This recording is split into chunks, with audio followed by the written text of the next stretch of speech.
once a symbol of hope. A car brand that put Japan on the global map. From the roaring engines of the Skyline GTR to the revolutionary Nissan Leaf, one of the first mainstream EVs. Nissan inspired millions. But today, it's crumbling. Factories are shutting down. Thousands are losing their jobs. And a company that once stood tall is now begging for bailouts. What went so horribly wrong? Nissan began its journey in the 1930s, evolving from Datsun into a global powerhouse. By the late 90s, it was struggling until Carlos Ghosn stepped in. Under his leadership, Nissan bounced back with speed, efficiency, and global success.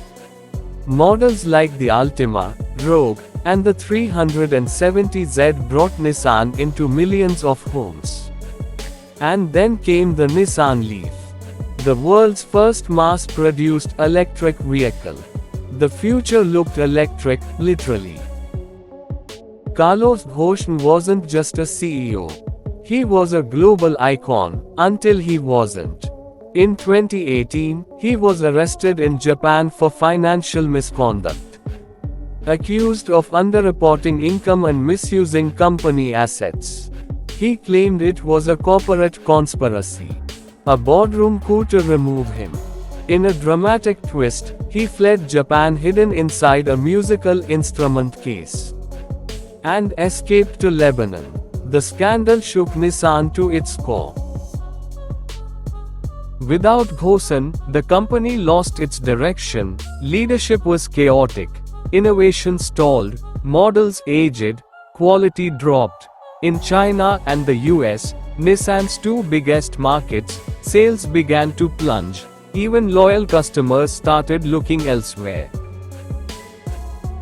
In 2024, Nissan reported a staggering £4 billion loss. It was the company's biggest crisis since the early 2000s.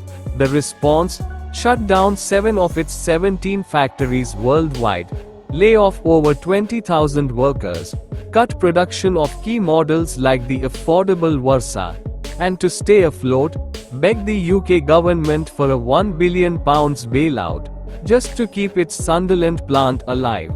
A brand once leading the EV revolution, now falling behind the very competitors it helped inspire. While Nissan stumbled, others sprinted. Tesla, BYD, Hyundai, they all surged forward. Nissan's edge, gone. Its lineup, outdated. Its reputation, fading fast. Nissan is now trying to refocus. Fewer models, leaner operations, more electric vehicles. But is it too little, too late? The industry is changing fast. And Nissan is no longer leading, it's chasing.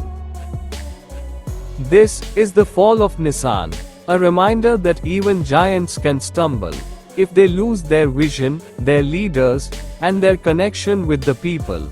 Will Nissan rise again, or is this the beginning of the end? Only time will tell.